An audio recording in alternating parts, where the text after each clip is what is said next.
May the Lord God, may the Lord God, may the Lord God bless you.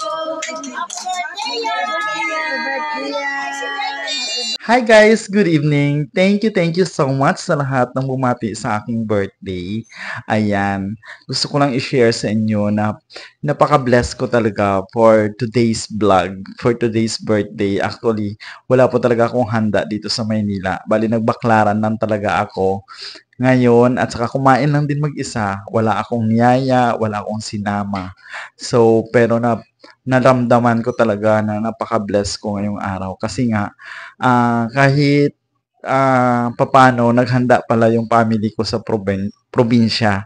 So, ito isi-share ko sa inyo at ipakita ko sa inyo na talagang nagpadasal sila sa bahay, naghanda sila, yung parang biglaan lang na hindi ko rin din alam.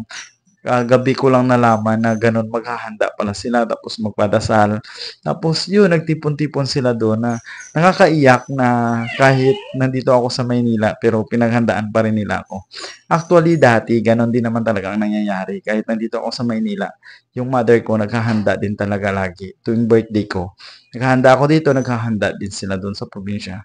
Pero yun din ba yung naramdaman ko na, di ba nagpaplano ako magpunta ng ibang bansa, gusto kong maging OFW.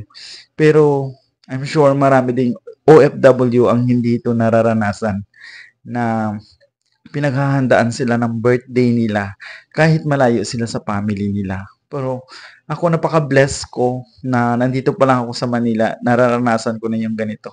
So, nakakaiyak. Thank you so much sa lahat ng greetings and prayers nyo guys, sa mga friends ko na kahit wala akong handa pero ang daming bumati sa akin. Nakakatuwa at nakaka-inspired na parang wala akong malagyan ng saya na may handa o wala, maraming nagmamahal sa iyo. May pera ka man o wala, marami pa ring nagmamahal. O di ba, Bongkel, sa'yo kong umiyak. Birthday ko pa ngayon. Bukas na lang.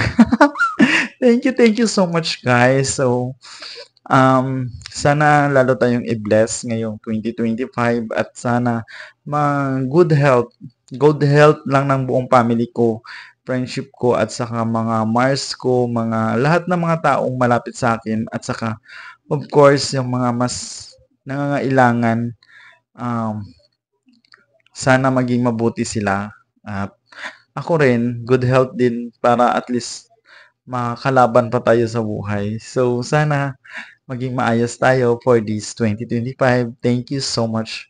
This is Jana Marie. Bye-bye.